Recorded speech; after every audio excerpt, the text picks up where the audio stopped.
Hello friends, welcome to my channel Bio World with Gauri Ma'am.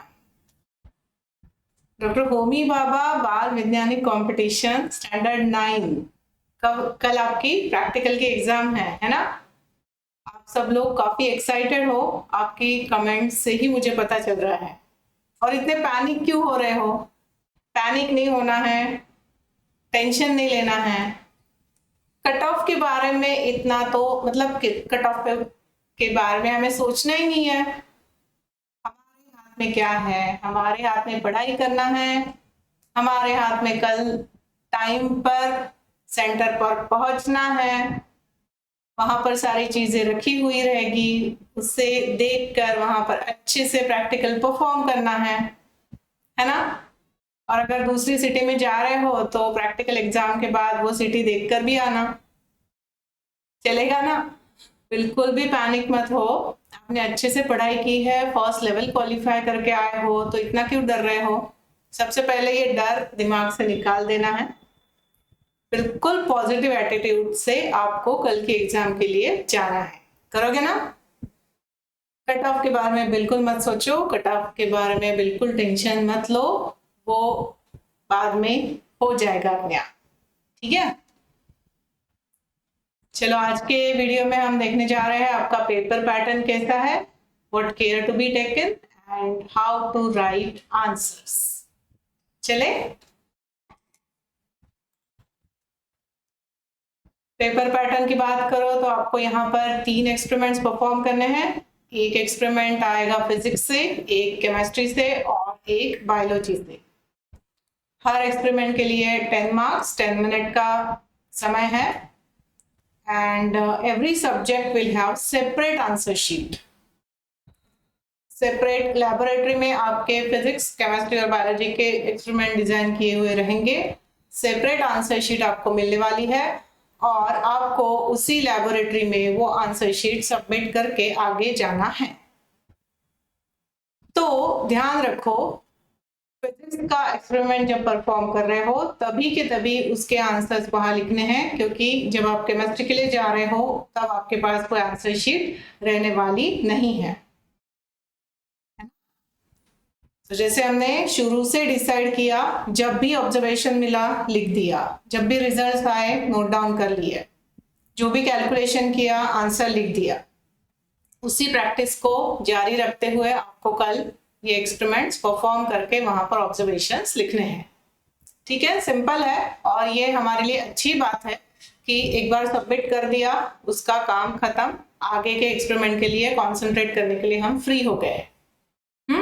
तो ये इसीलिए इस तरीके से बनाया है कि वापस से वो आंसर शीट आपके पास रहे ही नहीं और आपको कंफ्यूजन या फिर डायलेमा ना हो कि ये लिखूं या वो लिखूं, उसका आंसर मैंने गलत लिखा है क्या, कुछ भी नहीं। वो एक बार सबमिट कर दिया, काम खत्म, ठीक है।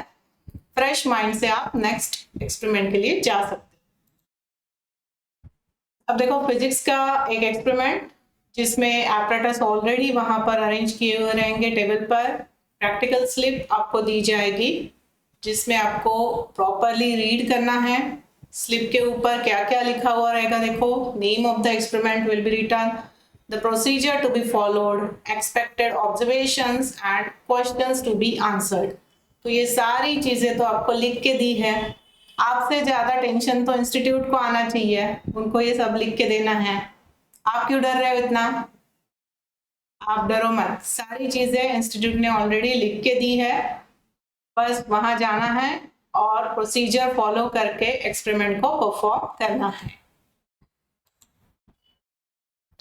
जैसे ही स्लिप आपके हाथ में आती है, आप टेबल पर जाते हो, with in a moment you should be able to decide what you need to do and you start working, ठीक है। तो अब आंसर शीट मतलब जो क्वेश्चन पेपर, आंसर शीट, वो सारी चीजें आपके हाथ में मिलने के बाद आप जब टेबल पर जाते हो वहां पर आपको बस फोकस्ड एक्सपेरिमेंट परफॉर्म करना है। अपने एक्सपेरिमेंट के ऊपर पूरा फोकस होना चाहिए, बिल्कुल भी इधर उधर नहीं देखना है। आगे कौन क्या कर रहा है, पीछे वाला आया क्या, किसी का पेन क्यों गिरा है, या फिर वो मैम से क्या बात हो रही है, बिल्कुल नहीं।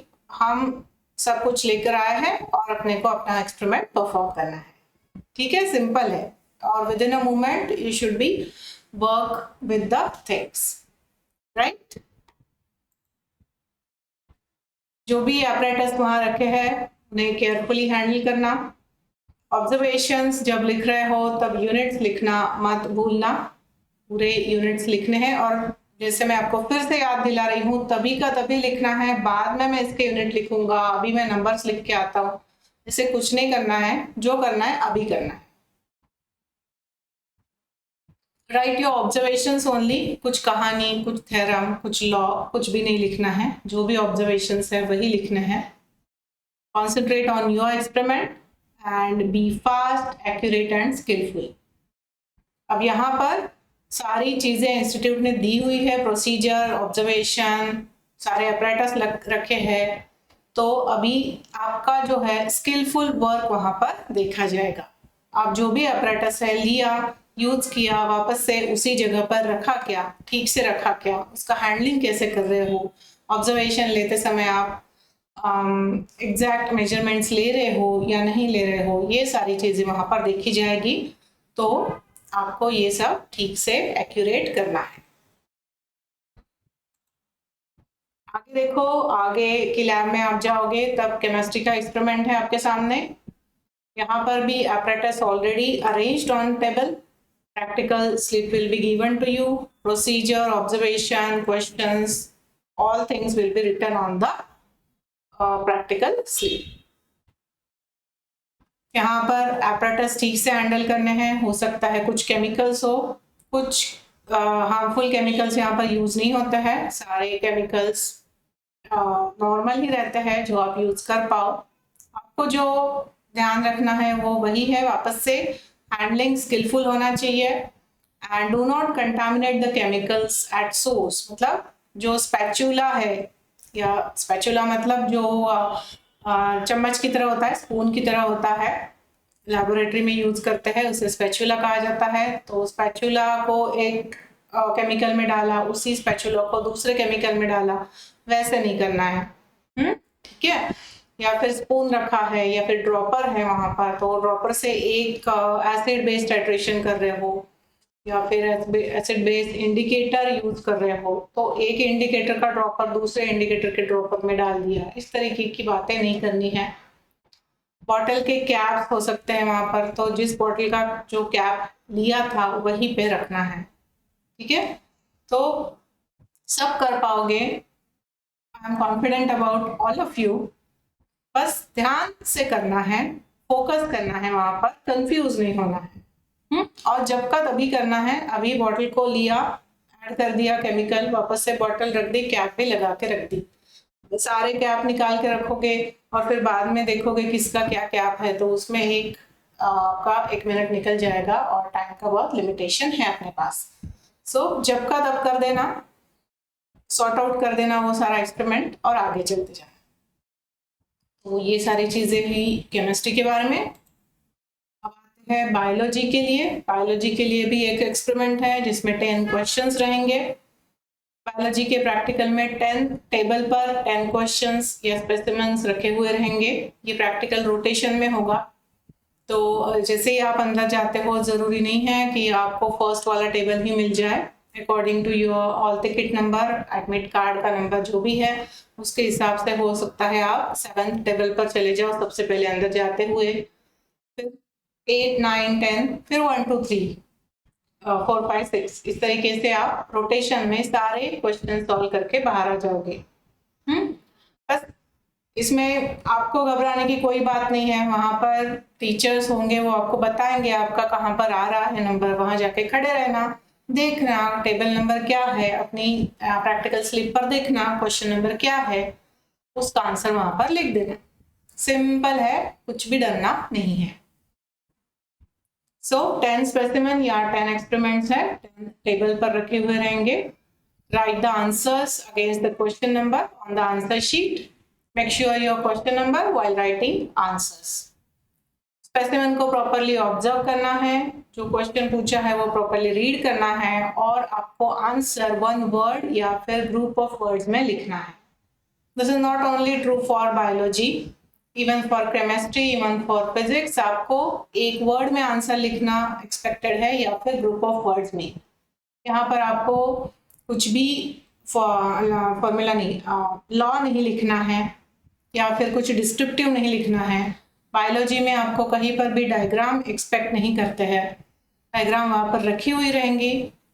हो सकता है लेबल करने के लिए पूछा है तो ए बी ऐसे जो भी रखा है, तो ए के सामने क्या है, बी के सामने क्या है।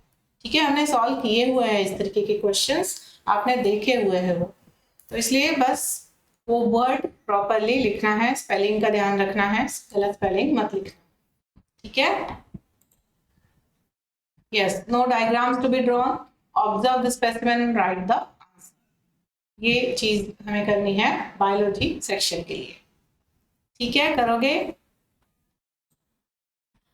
सो इस तरीके से एक शॉर्ट वीडियो में मैंने आपको आइडिया दे दी कल के प्रैक्टिकल के लिए।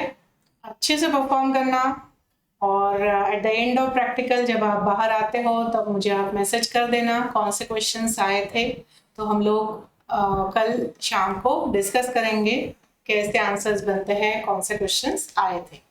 ठीक है, all the best to all of you. Positive mind से एग्जाम के लिए जाना है, परफॉर्म करके आना है। ठीक है, कुछ भी कट ऑफ के बारे में अभी कोई नहीं सोचेगा और डिफिकल्टी लेवल के बारे में कोई नहीं सोचेगा। बिल्कुल पॉजिटिव रहो, अच्छे से प्रिपेयर करो, अच्छे से परफॉर्म करो, कुछ गिरा विरा मत देना, कुछ अमन के तरह वहाँ पर सैंपल स्पेसिमेन रखे हुए होंगे क्या खाने की चीज़ें, तो वो खा के मत आना, क्योंकि आगे वाले को चाहिए ना वहाँ पर स्पेसिमेन, खाने के लिए नहीं रखा है, आपको आइडेंटिफाई करने के लिए रखा है। ठीक है, तो एंजॉय करना आपका प्रैक्टिकल एग्जाम फर्स्ट टाइम दे रहे होंगे, शायद से कुछ बच्चे 6 को अपीयर हुए रहेंगे। सो एनीवे, प्रैक्टिकल करना एनी टाइम एक्साइटिंग रहता ही है, तो ये एक्साइटमेंट से जाना है प्रैक्टिकल के लिए, टेंशन से नहीं। Alright, all the best, thanks for watching.